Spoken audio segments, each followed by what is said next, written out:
کبابدا په فقه کې د یو شی پوښتنه ځنې وسوه تفتح وسالك الوادي سمعت له دويا وجهارة بالكلام چې د فقهي مسئلې پوښتنه به ځنې وسوه شروع وسو او داسې به بهېدی لکه لوی نهر شیله او تا به د ده څخه شدید آواز او لوړې خبرې اورېدلې سبحان الله هغه وخت چې خبرو ته به ضرورت نو پټه خوله او خاموش وو مګر کم وخت چې په پوښتنه ځنې وسوه او دا اراده به وکړه چې خلکو ته دین او علم وروښي نو بیا به نهر یتدفق جوشیدی به بهیدی به امام اعظم رحمه الله پر دغه عظیم علم سربیر د دون عقل خاوند وو چې اندازه یې نسم درښولی خو د ده رحمه الله د عقل د اندازه کولو دپاره به د علي ابن عاصم رحمه الله قول درته رانقل کړم علي ابن عاصم رحمه الله وایي که د امام ابو حنیفه رحمه الله عقل د ټوله مځکې د اهل د عقل سره وتلل سي د امام صاحب عقل به تر دروند سي هو په دې خبره کې به مبالغه وي خدا پر یوه عجبه تقدیر اندازهګیري دلالت کوي پر یوه لوی عظیم انبهار دلالت کوي هغو کسانو چې د امام ابو حنیفه رحمه الله سره ګډ ژوند درلودی د ده علم فضل او تقوا یې څومره لوړه بله نو ځکه یزید ابن هارون رحمه الله وایي ادرکت الناس فما رأيت أعقل ولا أفضل ولا أورع من أبي حنيفة يزيد ابن هارون رحمه الله چې په خپله یو جلیل القدر امام هغه وایي خلق مې ډېر لیدلی دي خو تر ابو حنیفه مې نه عاقل نه افضل او نه متقي لیدلی عبد الله ابن داود چې د امت مسلمه د لویو علماو څخه دی وایي يجب على أهل الإسلام أن يدعوا الله لأبي حنيفة في صلواتهم فقد حفظ عليهم السنن والفقه يعني برطول أهل الإسلام دا واجب ده چې أبو حنيفة رحمه الله تفخل المنزوك دعاوك ذكر رحمه الله وديت سنن أو فقه وسط نو موږ وایو رحمك الله يا أبا حنيفة وتقبلك عنده في عليين وجزاك الله عنا وعن المسلمين خير ما جزيت عالم عن أمته سره له دغه چې دغه ټول اقوال د امام اعظم ابو حنیفه رحمه الله پر اجلال دلالت کوي چې د سلف صالح په مابین کې د څونه لوړ او عظیم مقام خاوند مگر بیا هلته داسې غوره او اخیار کسان شته د مخه تر دې چې ابو حنیفه رحمه الله دې وپېژني پر ابو حنیفه رحمه الله یې د ښه او اصلاح په خاطر تحن ویلي خو کوم وخت چې حقیقت ور معلوم شو د خپلو اقوالو څخه یې رجوع وکړه او د ابو حنیفه رحمه الله قدر یې وپېژني او د ده په باره کې خپل فکر صحیح او اصلاح چې د هغې جملې څخه یو هم امام اوزاعي رحمه الله دی امام اوزاعي چې د ائمه اعلام څخه دی د اسلام د لویو فقهاو څخه دی د مذهب د خاوندانو څخه دی او د شام فقيه د امام ابو حنیفه رحمه الله معاصر یعنی دواړو په یوه عصر کې ژوند کاوه خو د امام ابو حنیفه رحمه الله په باره کې داسې خبرې ورسېدلې وې چې د ده رحمه الله نه وې خوښ نو کوم وخت چې امام اوزاعي د امام عبد الله ابن مبارک رحمه الله سره ولیدل نو یې ورته وویل دغه مبتدع بدعتي چې په کوپه کې پیدا شوی دی او اسم کنیه ابو حنیفه دی دا څوک دی عبد الله ابن مبارک رحمه الله ته چې د امام ابو حنیفه رحمه الله علم او فقه معلوم و نو یې د امام اوزاعي رحمه الله د پوښتنې جواب فورا نه کوي او دا خو درته معلومه ده چې امام ابن مبارک د هغو کسانو څخه دی چې د امام ابو حنیفه رحمه الله علمي مقام یې ډېر لوړ باله او ډېر یې خوښ نو پس د لږه وخته عبد الله ابن مبارک ډېر ژور فقهي مسائل بیانول او په حقوق یې داسې فتواوې بیانولې چې د امام اوزاعي رحمه الله ډېرې خوښېدې، تر څو چې پوښتنه یې وکړه ویل د دغه فتواو خاوند څوک دی؟ عبدالله ابن مبارک ویل یو شیخ دی چې په عراق کې ورسره مخامخ شوم. امام اوزاعي ویل هذا نبیل من المشایخ اذهب فاستكثر منه. دا سړی په مشایخو کې نجیب فاضل او د لوړ مقام خاوند دی، ولاړ شه او ډېر دغسې مسایل ځینې زده کړه. ابن مبارک رحمه الله ورته ویل دا ابو حنیفه دی.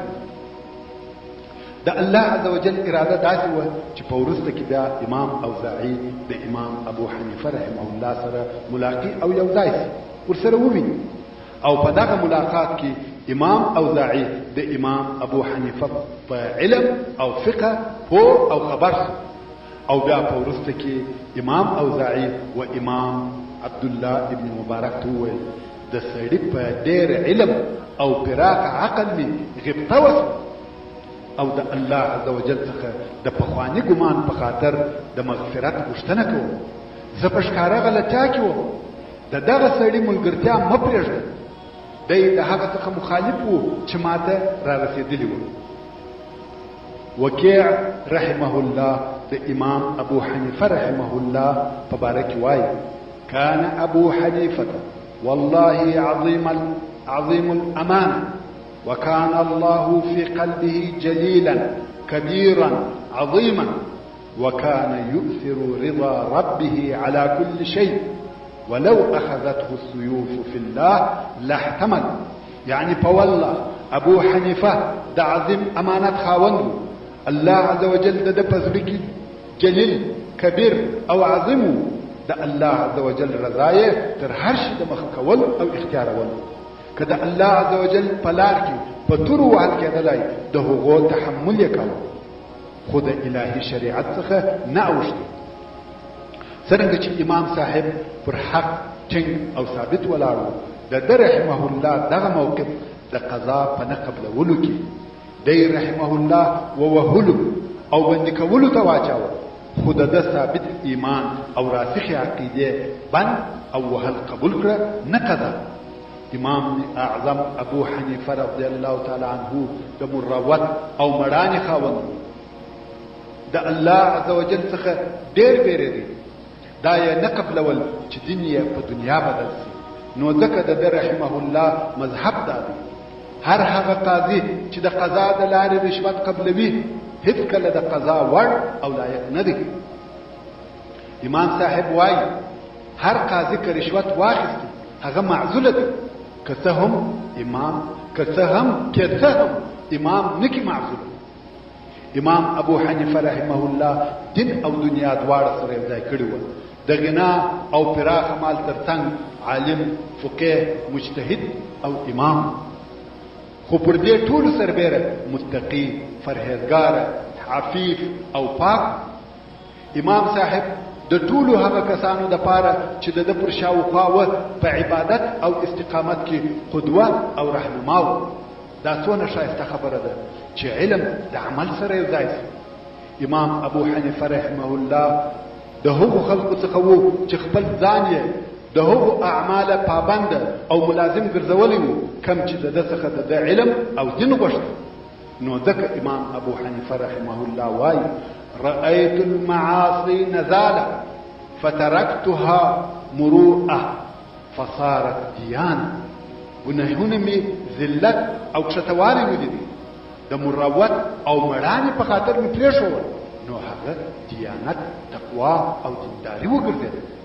که د امام ابو حنیفه رحمه الله د تقوا، ورع او عبادت په باره کې خبرې وکړو، په هغه کې به عجایب ووینو. د امام صاحب د تقوا او عبادت په باره کې ډېر داسې روایتونه شته چې نن ورځ موږ ته زموږ د کاهلۍ، عشرت پرستۍ په خاطر د دغسې خبرو منل مشکل ښکاري. هغه دا چې امام ابو حنیفه رحمه الله 40 کاله د ماخوستن په اوداسه د سهار لمونځ ادا کړی. ورونو که فرضاً په دغه خبره کې مبالغه هم وي، خو موږ ته په یقین سره دا را معلومه وي چې امام صاحب سربیره پر دې چې عالم، فقیه او مجتهد امام د عبادت او تقوا خاوند هم. هو دا ممکنه ده چې انسان دی په یو کار یا یو شي کې ولوړي درجه ته ورسیږي، مګر دا چې په علم کې د لوړ بارز شخصیت او مجتهد امام وي، خو په عین وخت کې دی په ورع، تقوا او عبادت کې هم بارزه او لوړ شخصیت وي. دا کار غیر عادي صبر، قوي اراده، ټینګ او قوي عزم ته ضرورت لري. نو ذکر هغه جلیل القدر فقيه يحيى ابن سعيد القطان وايي: كنت والله إذا نظرت إلى أبي حنيفة عرفت في وجهه إنه يتقي الله عز وجل. فوالله ما جب أبو حنيفة وكتل د په مخ کې به مې ولیدل چې دی د الله عز وجل څخه بیریږي، د په مخ کې به مې تقوا ولیدل. یو څوک به وایي چې انسان څنګه تقوا لیدلی شي، مګر هغو کسانو د الله عز وجل په نور سره لیدل کول، هغو داسې حس او حدس درلودي چې د تقوا علامې د انسان په مخ کې لیدلې. ورونو د امام اعظم رضی الله تعالی عنه په ژوند او د هغه په عبادت کې په واضحه او ښکاره ډول تقوا بلیدل. نو ځکه حسن ابن محمد اللیثي رحمه الله وایي: کوفې ته ورغلم، پوښتنه مې وکړه چې په کوفه کې تر ټولو خلکو ډېر عابد څوک؟ ابو حنیفه یې راوښود.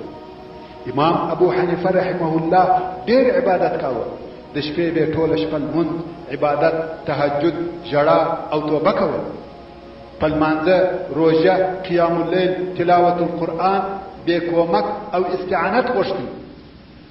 لکه د مخه چې مو درته وویل، ځینې علما د امام ابو حنیفه رحمه الله د دغه وصف په باره کې وایي چې امام ابو حنیفه رحمه الله د شپې بالکل نه بېدېده.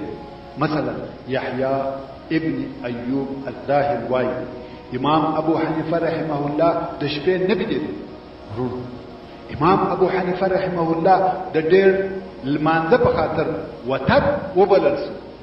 وتد یعنی موژی، د ډېر اوږده لمانځه په خاطر، لکه د مسجد په مځکه کې چې موژی ټک وهل سوی وي، نو ودته وتد وایي. ابو عاصم النبي رحمه الله وایي ابو حنیفه وتد بلل کېدی. امام سفیان ابن عیینه رحمه الله کوم وخت چې ابو حنیفه رحمه الله د کعبې شریفې سره عبادت کوونکی او لمونځ کوونکی لیدی، نو یې وویل: ما قدم مکه رجل في وقتنا اکثر صلاة من ابي حنیفه. یعنی زموږ په زمانه کې مکې مکرمې ته داسې سړی نه دی راغلی چې تر ابو حنیفه دې ډېر لمونځ کوي. ابو مذيع رحمه الله د ابو حنیفه او سفیان په باره کې وایي: زه په مکه مکرمه کې وم، فما دخلت في الطواف في ساعة من ساعات الليل إلا رأيت أبا حنيفة وسفيان في الطواف. يعني د شپې په هیڅ وخت کې د وختو و طواف ته نه مو داخل سوی، مګر ابو حنیفه او سفیان به مې په طواف کې لیدل. تاسو دغه خلقو ته وګورئ، علم د الله عز وجل د عبادت څخه نه مشغولول.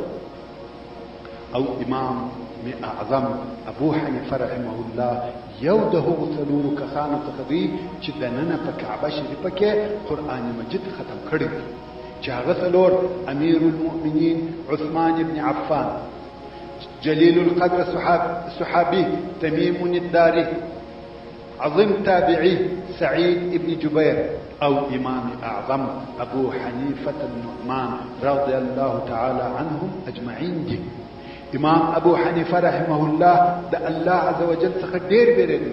خارجه وایي د امام ابو حنیفه رحمه الله سره مې د په مسجد کې د ماخستن لمونځ ادا کړ. څرنګه چې ما غوښته د یوې مسئلې په باره کې په داسې وخت کې پوښتنه ځینې وکړم چې څوک مې ونه ویني، ځکه ما یوه خاصه پوښتنه درلوده. نو هلته ګوښه په انتظار کښېنستم. خلک د مسجد څخه کرار وتل، تر څو ټوله خلک ووتل. امام صاحب نو خبر چې په مسجد کې. خارجه وایي امام ابو حنیفه رحمه الله ما ته نسو متوجه، او نفل مانځه ته ولاړ او په قرات ویلو یې شروع وکړ، تر څو چې د الله عز وجل ودغه قول ته ورسېدی: فمن الله علينا ووقانا عذاب السموم. خارجه وایي دغه آیات شریف ته تکراراوه فمن الله علينا ووقانا عذاب السموم. خارجه وای زه دالته په مسجد کې په انتظار ورته کښېنستم د فارغ کېدو انتظار باسم، خو امام صاحب دغه آیات شریف تکرارن وای تر څو چې مؤذن د سهار د لمانځه لپاره اذان وکړي.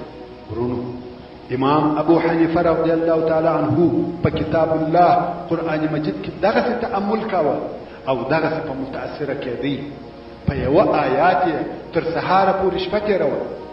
یزید ابن الکمید رحمه الله چې د اخیار او ډیرو شو خلکو څخه دی، د امام ابو حنیفه رحمه الله د حالات څخه د یو حال روایت کوي او وایي كان ابو حنیفه شدید الخوف من الله.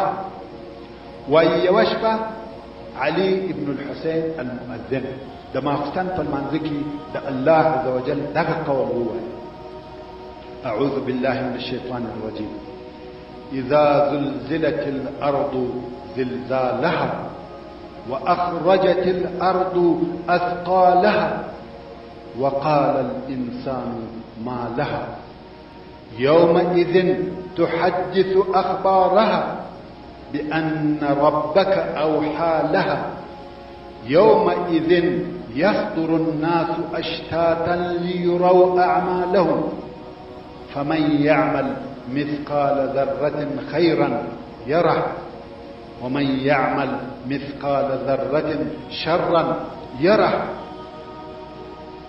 كم وقت المنذ پایته ورسېدی او خلق د مسجد څخه ووته و ابو حنیفه رحمه الله ته کتل چې ناس دي فکر وایي او په زوره ساه کاږي لکه هغه سړی چې ډېر ستړي وي. ابن الکمید رحمه الله وایي ما د ځان سره وویل چې زه به هم د مسجد څخه ووځم ځکه چې د امام زړه زما په وجود مشغوله نشي. نو وایي ووتم او څراغ مې د هلته په مسجد کې پرېښاوه، زه ولاړم. شپه تېره شوه، سهار مسجد ته راغلم که ګورم ابو حنیفه تر اوسه په مسجد کې دی، خپل ژیره یې نیولې ده او وایي یا من یجزي بمثقال ذرة خير خيرا ويا من يجزي بمثقال ذرة شر شرا أجر النعمان عبدك من النار وما يقرب منها من السوء وأدخله في سعة رحمتك. يعني ايه هذا څوک چې د مثقال ذره خیر د خیر جزا ورکوي او ايه هغه څوک چې د مثقال ذره شر د شر جزا ورکوي. ستا بنده نعمان د اور څخه خلاص کړه او د هغه بدوی څخه یې وساته چې و اور ته نږدې کوي او ستا په پراخ رحمت کې داخل کړه. یزید ابن الکمید رحمه الله وایي ولاړ د سهار اذان وکړ، امام ابو حنیفه لا ولاړ او څراغ لګیږي. نو ما غوښته چې هغه څراغ راواخلم. ابو حنیفه راته وویل څراغ وړې؟ ما وویل هو د سهار اذان وکړ. امام ابو حنیفه رحمه الله پوه شو چې شپه تېره شوې ده. نو یې یزید ته وویل دغه حال چې تا ولیدی پټ یې وساته، یعنې و خلقو ته زما د لمانځه په باره کې خبرې مه کوه. وایي امام صاحب کښېنستی، اوس خو د سهار اذان شوی دی نو کښېنستی، څو اقامت مې وکړ او هغه د ماخستن په اوداسه یې زموږ سره د سهار لمونځ ادا کړ. امام اعظم رحمه الله په علم عبادت او خشوع کې د دغه درجې خاوند. امام صاحب پر داسې کار حریص و چې نن ورځ اکثرو خلکو پرې ایښی دي.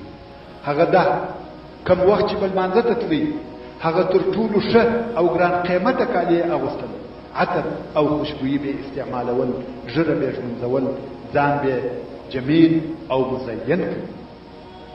یو چا ورته وویل یا ابا حنیفه دغه کالي چې ته اغوندې خلک یې هغه وخت اغوندي چې پاچا او حاکم ته ورځي او یا په یو لوی مجلس کې ګډون کوي.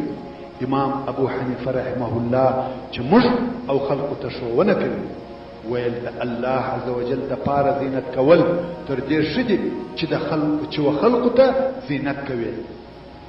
او د هغه طریفو قصو څخه چې د امام صاحب د بر الوالدین او اطاعت په باره کې روایتېږي هغه دا چې دی رحمه الله د خپل مور سره په ژوند او گزاره کولو کې د ډېرې پراخې سینې خاوند یوه ورځ یې مور پر یوه شي قسم یاد کړ او بیا په هغه خپل قسم کې حانثه شوه یعنې په قسم یې وفا ونه کړه نو یې د خپل زوی امام ابو حنیفه رحمه الله څخه د هغه په باره کې فتوا وغوښتل امام صاحب هم فتوا ورکړه مګر دا د ده رحمه الله په فتوا نه وه قانع نو ویل والله زه نه قانع کېږم مګر په هغه شي چې زرعه خیاط وایي ورونو زرعه خیاط په کوپه کې یو صالح او واعظ سړی و خلقو ته نصیحتونه کول مګر فقیه نه و اوس چې د امام اعظم رحمه الله مور و امام صاحب ته وویل چې زه ستا په فتوا نه یم قانع د زرعه خیاط فتوا غواړم نو امام صاحب هم مور را رهي کړ او زرعه خیاط یې راوسته ښځې د زرعه څخه د هغه خپل قسم په باره کې پوښتنه وکړه زرعه په تعجب کې شو ویل ستا سره د کوفې فقیه در سره ده ته زما څخه فتوا غواړې زه څنګه فتوا درکړم امام ابو حنیفه رحمه الله و زرعته قرار په غوږ کې هغه فتوا ور وښوده چې دغسې فتوا ورکړه زرعه هم هغه حکم ورته بیان کړ د امام صاحب مور راضي او قانع شوه او امام صاحب بیرته کور ته راوسته او دی رحمه الله په دې ډېر خوشحاله و چې مور یې راضي کړه ورونو په دغه قصه کې دوه شیان پراته دي یو دا چې د مور معامله د خپل زوی سره که څه هم زوی یې لوی سي د لوړې درجې او عظیم علم خاوند شي خو مور بیا هم د هغه کوچنیوالي په سترګو ورته ګوري هغسې معامله ورسره کوي لکه چې کوچنی هلک وایي د کور پیر چاته نه معلومیږي او دوهمه خبره دا ده چې پر دغه لوی ځوان عالم او فاضل زوی دا لازمه ده چې بیا هم د مور زړه وساتي امام ابو حنیفه رحمه الله دغه حق موږ ته راښیي که څه هم د ده مور د ده علم لږ وباله د ده رحمه الله په حکم یې قناعت نه کاوه خو بیا هم دا کار نه پر ده دروند سو او نه ناراض سو بلکې د مور رضایت یې غوښتی او د دې په باره کې وفادار پاتې ورونو امام ابو حنیفه رحمه الله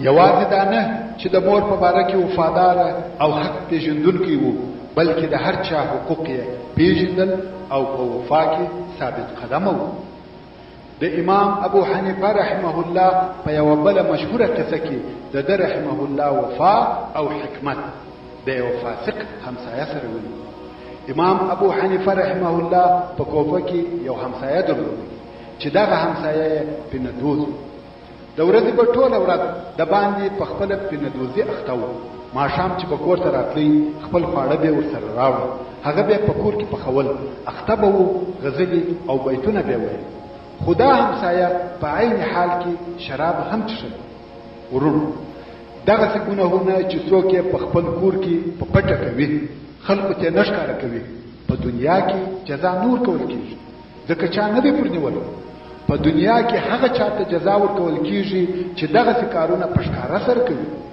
خو د دغسې پټ سړي جزا په آخرت کې د الله عز وجل سره خیر د امام صاحب دغه پینهدوز همسایه به په کور کې شراب هم څښل نو خود نشه به او بیا به په لوړ آواز غزلې او بیتونه ویل یو بیت چې ډېر یې تکراراوه هغه دا و اضاعوني وأي فتى اضاعوا ليوم كريهة وسداد ثغر چې معنا یې داسې زه ضایع کړم او څنګه ځوان یې ضایع کړم داسې ځوان چې د بدې ورځې دپاره دی او د دشمن د مخنیوي دپاره تر هغو بیا غزلې او بیتونه ویل تر څو چې بیده بسو او دا خو معلومه خبره ده چې امام ابو حنیفه رحمه الله صوام او قوام سړی دی ورځ یې په علم او روژه تېرېده او شپه یې لمونځ عبادت تهجد او دعا هره شپه یې د دغه همسایه غزلې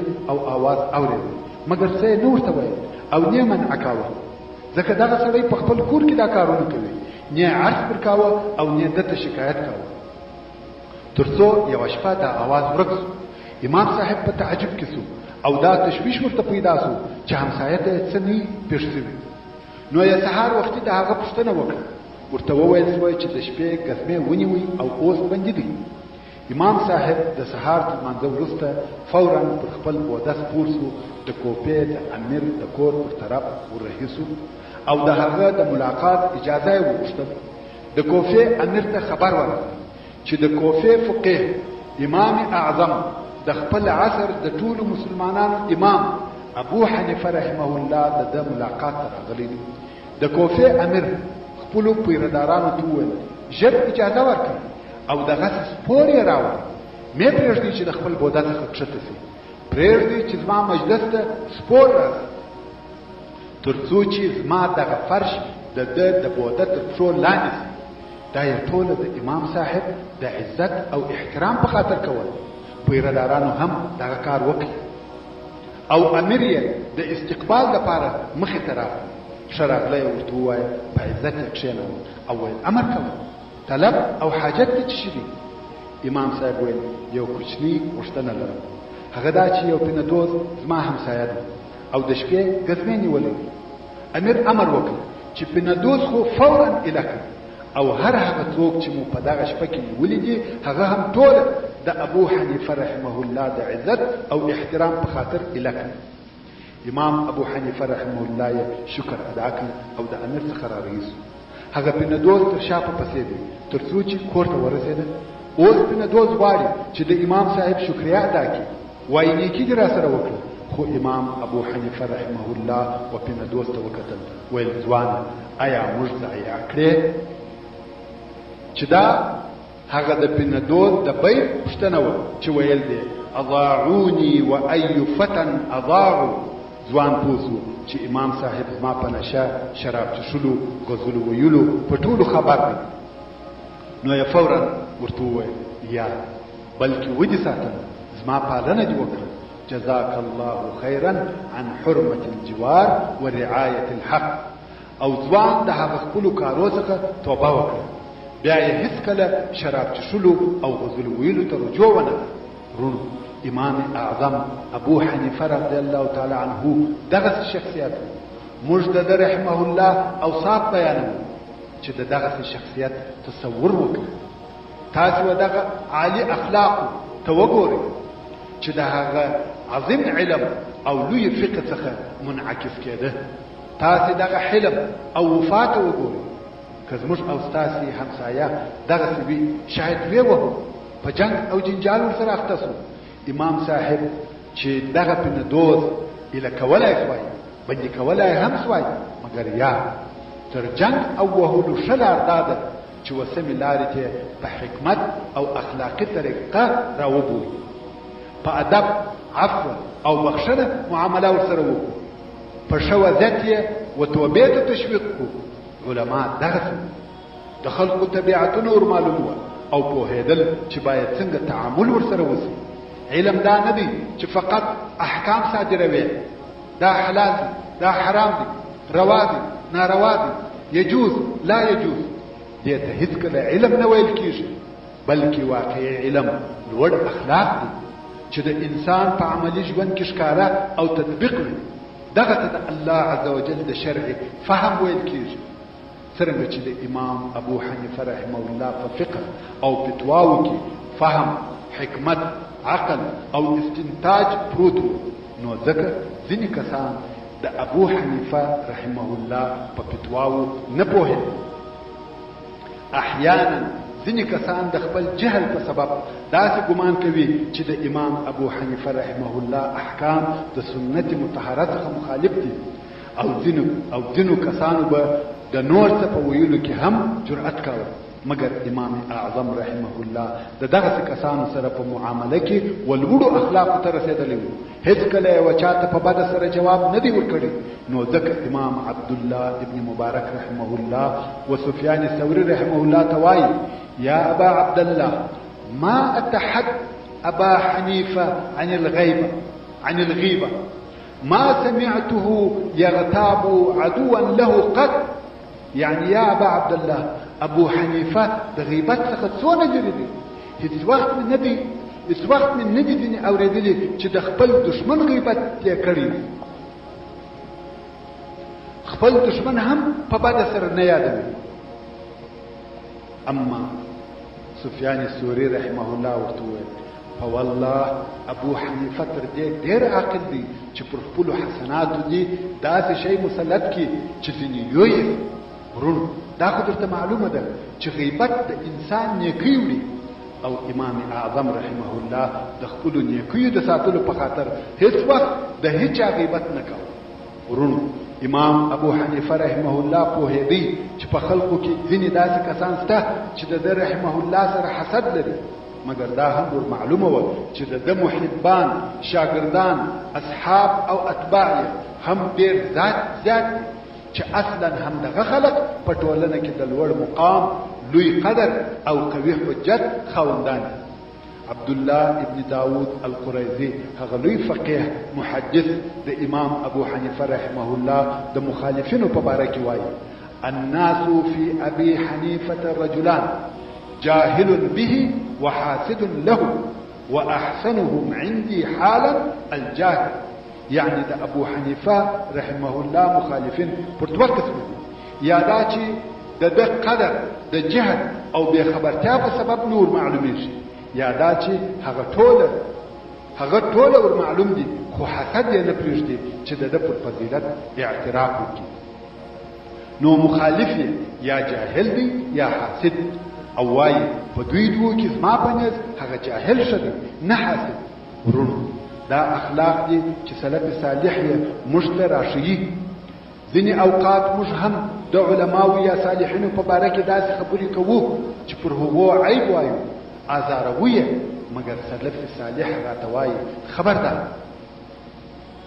ته چې دا خبرې کوې ته پېژنې په ده او د ده په حال خبر یې، په دین، اخلاقو، علم او فضیلت یې خبر یې. د هغو کسانو څخه دې پوښتنه کړې ده چې د ده سره یې ژوند کړی دی، تا په خپله خبرې ورسره کړي دي. حال دا چې زموږ په اوسنۍ زمانه کې ټول وسایل موجود دي، سفر آسانه دی، تلیفون موجود دی، کولای شي چې د هر انسان په باره کې د هغه د اعمالو او اقوالو تاکید وکړي. مګر دا چې د فلاني په روایت هغه بیا د هغه بل څخه او هغه بیا د هغه بل څخه بې له دې چې تحقیق او معلومات وکړو خبرې کوو، دا کار احیانا انسان بې له ارادې په حسد او غیبت کې اچوي او خپل قبول شوي عبادتونه حسنات د لاسه ورکوي. نو ورونو د یو چا په باره کې مه په جهل سره خبرې کوو او مه د چا سره حسد کوو. دا د امام ابو حنیفه رحمه الله او هغه مخالفین چې ودوو ډلو ته وویشل شو، یا جاهل یا حاسد. امام محمد ابن الحسن الشیبانی رحمه الله د امام ابو حنیفه رحمه الله شاگرد وایي محسودون وشر الناس منزلة من عاش في الناس يوما غير محسود. یعنی موږ هغه څوک یو چې حسد را سره کېږي، دا د خلقو کږې خبرې د حسد په خاطر دي، او بدترین د خلقو هغه څوک دی چې په خلقو کې داسې یوه ورځ تېره کړي چې حسد نه ورسره وشي. یعنی بدترین انسان هغه څوک دی چې د خلقو د طرفه حسد نه ورسره کېږي. زموږ په اصطلاح د چا قصد نه پکېږي. ولې دغه سړی بدترین د خلقو شو؟ ځکه هغه څوک چې حسد نور سره کېږي د هغه سره داسې شی نشته چې څوک دې په هغه کې حسد ورسره ولري. نه علم نه مال، نه تقوا نه عبادت، نه کمال نه جمال ورسره شته، هیڅ شی نه لري چې د هغه په خاطر کې حسد ورسره وشي. نو دا هغه بدترین انسان دی. مګر هغه څوک چې الله عزوجل د خپل فضل او کرم څخه یو ښه نعمت ورکړی وي، خامخا داسې خلق پیدا کېږي چې حسد ورسره وکړي. نو خود امام محمد الشیبانی رحمه الله وایي محسودون، یعنی موږ محسودون یو، خلق حسد را سره کوي. سبحان الله، تاسې وګورئ ائمه د حالاتو تفسیر او تحلیل څنګه کوي او موږ پوهوي. د خلقو دغه د حسد خبرو طبعا امام اعظم رحمه الله ظاهراوه او دا د انسان طبیعت دی. هر څوک چې وي په دغه بې حقیقت تهمتو حسد بې ځایه خبرو ظاهریږي، مګر د امام ابو حنیفه رضی الله تعالی عنه رد او جواب بې له خیره شی خبرې بل څه نه او ویل دي: ان يحسدوني فاني غير لائمهم قبلي من الناس اهل الفضل قد حسدوا فدام لي ولهم ما دام بي وبهم ومات اكثرنا غيظا بما حسدوا. يعني کچيري دوی ما سره حسد لري زه دوی نه ملامتوم، تر ما د مخه هم د اهل الفضل خلق سره حسد سوی دي، مگر د فضل خاوند همیشه پاتې کیږي. خلق د هغه فضیلت او شوالی د تاریخ په اوږدو کې همیشه یادوي، خو حاسد د هغه خپل حسد په خاطر په قهر او تکلیف کې مري. د امام ابو حنیفه رحمه الله حلم او د غضب خاموشولو قدرت و داسې اندازې ته رسیږي چې زموږ تر تصور لوړ دی. یو وخت د حج په موسم کې په مسجد الخیب کې یو سړی ورته راغی چې د یو مسئلې پوښتنه یې کوله. امام ابو حنیفه رحمه الله د هغې پوښتنې داسې جواب ورکړي چې د رحمه الله سلیم او حق باندې. خو هغه پوښتنه کوونکي وویل حسن داسې وایي او داسې وایي، چې مقصد یې حسن بصري رحمه الله هغه د بصري عالم او فقيه.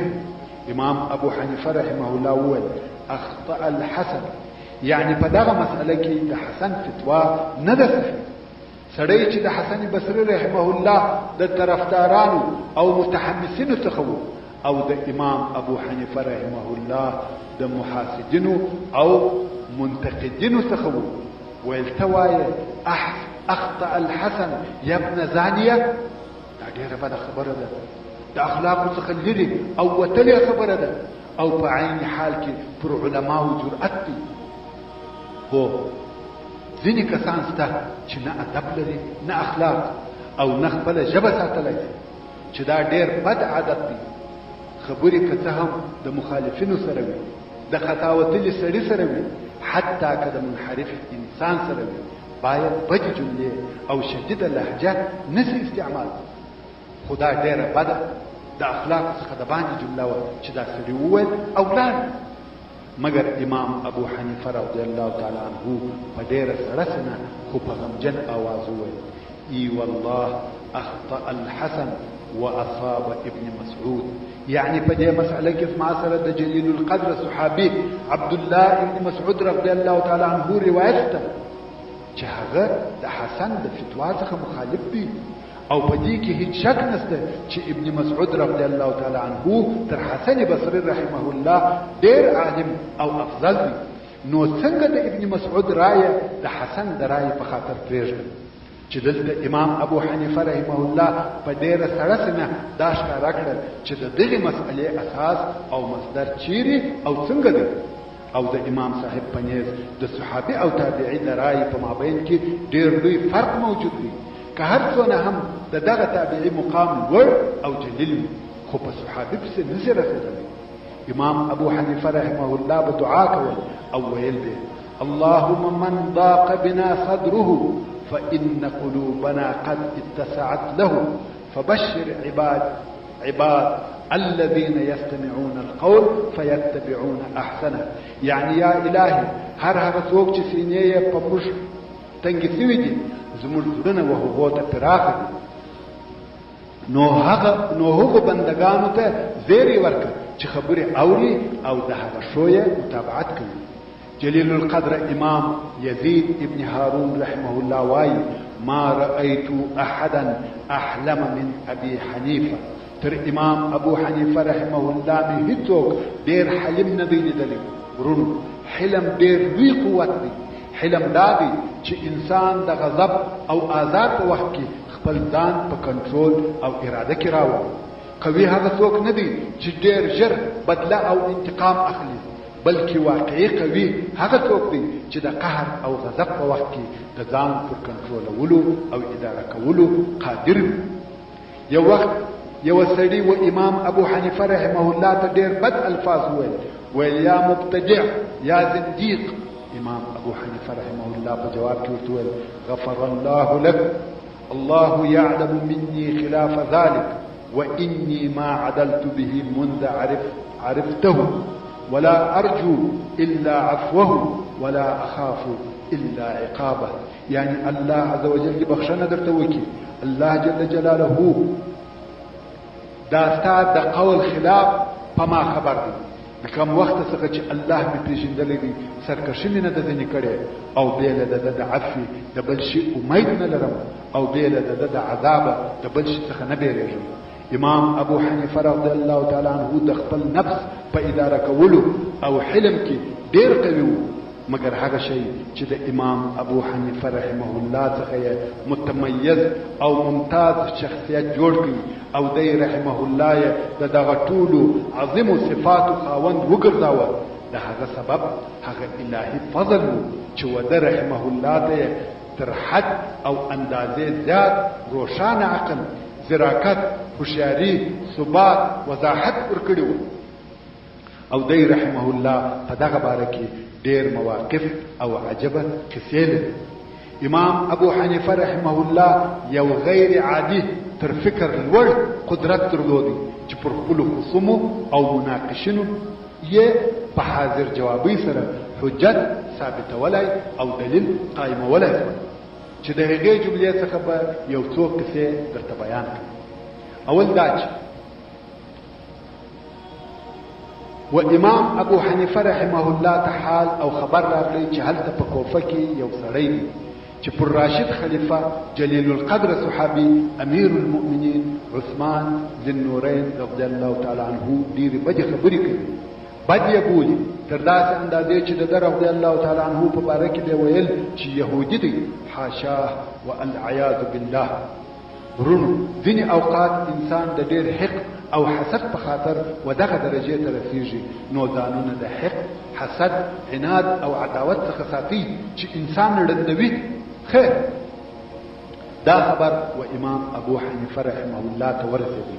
امام صاحب په تعجب کې چې انسان څنګه دونه جرأت کولی شي چې د رسول الله صلی الله علیه و آله وسلم پر صاحب ملګری او د رسول الله صلی الله علیه و آله وسلم د دوو لونو پر زوج یا خاوند دغه خبرې وکړي. نو امام ابو حنیفه رحمه الله د ځان سره دا اراده او فیصله وکړه چې دغه سړي ته به ورځم او ورغله. سړي استقبال ښه راغلی او ډېر عزت وکړي. امام ابو حنیفه رحمه الله کښېنستی او سړي ته وویل زه په مرکه راغلی. سړي وویل د چا دپاره؟ امام صاحب وویل ستا د لور دپاره. یو شریف سړی دی، د ډېر مال خاوند دی، د قرآن مجید حافظ دی، سخي دی، د شپې قیام اللیل، تهجد او لمونځ کوي، د الله عز وجل د بیرې څخه ډېر ژاړي.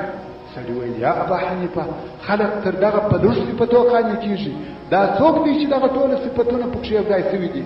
شریف دی، غني دی، د کلام الله حافظ دی، سخا، عبادت، د الله عز وجل بیره، دا ټول صفتونه لري. یا ابا حنیفه زه تر دغه په لږ قانع یم. امام ابو حنیفه رحمه الله ویل مگر په دغه سړي کې یو عیب شته. سړي ویل عیب یې څه دی؟ امام صاحب ویل یهودي دی. سړي ویل سبحان الله، ته ما امر کوې چې خپله لور و یهودي ته ور واده کړم؟ دا ته څه وایې یا ابا حنیفه؟ امام صاحب ویل دا کار نه کوې؟ نه غواړې چې ستا د لور میړه دي د دغه صفتو خاوند وي، فقط دا چې یهودي دی؟ سړي ویل یا. امام اعظم رضی الله تعالی عنه ویل رسول الله صلی الله علیه و آله وسلم خپلې دوې لوڼې و یهودي ته ور واده کړې. سړی وشرمېد او پوه شو چې د ده خبرې د عثمان رضی الله تعالی عنه په باره کې بدي او بې اساسه دي، او دا چې پر عثمان رضی الله تعالی عنه د یهودیت تهمت وایم دا کار نه شایي او نه جواز دی. رسول الله صلی الله علیه و آله وسلم د عثمان رضی الله تعالی عنه اکرام کړی دی او د خپلو دوو لوڼو خاوند یې وګرځاوه. نو سړي وویل استغفر الله انی تائب الی الله عز وجل. امام ابو حنیفه رحمه الله په دغه نرمه لهجه، ښه اسلوب او ډېر ذراکت جاهل خلق وسمې لارې ته رااړوي. امام اعظم ابو حنیفه رحمه الله یو وخت د ملحدینو سره د بحث او نقاش وعده درلود ورونو ملحدین خو هغه څوک دي لکه د نن ورځې کمونستان چې د الله عزوجل د وجود څخه انکار کوي او وايي کون او موجودات په خپل پیدا شوي دي او په خپل اداره کیږي العیاذ بالله. نو امام صاحب د دغه خلکو سره د بحث او نقاش وعده درلود. امام صاحب وزن لري پر هغه خپل وخت د بحث وځای ته نسو حاضر خلک سره راټول شوي دي په انتظار ولاړ څو امام صاحب راورسېدی. هغه ویل وزن دی. امام صاحب ویل هو، مګر هغه شی چې زه وزن ډولم یو عجبه واقعه وه. هغه دا چې زه د ولې پر غاړه ولاړم، یو لوی درخت راولوېده په خپل تختې رسم. دا تختې په خپل سره یو ځای شوې او بیا د اوسپنې یوه ټوټه راولوېده. هغه ټوټه میخونه شوه او میخونه په خپل په دغه تختو ننوتل. مقصد دا چې امام صاحب دغه حالات ورته بیانول ترڅو چې د تختو څخه په خپل یوه لوی کښتۍ جوړه او کښتۍ په خپل د دغه نهر یوې غاړې او بلې غاړې ته تله. خلک او د هغو مالونه یې پرې ایستل. امام صاحب ویل زه په تعجب کې ورته ولاړم. محترمو ورونو، څرنګه چې پتا پای ته رسېږي نو د امام اعظم رضی الله تعالی عنه د سیرت پاته بیان به په راتلونکې څلورمه هفته کې درته واورو ان شاء الله تعالی. وما توفيقي الا بالله رب العالمين، والصلاة والسلام على خير خلقه محمد وآله وأصحابه وأهل بيته أجمعين، والسلام عليكم.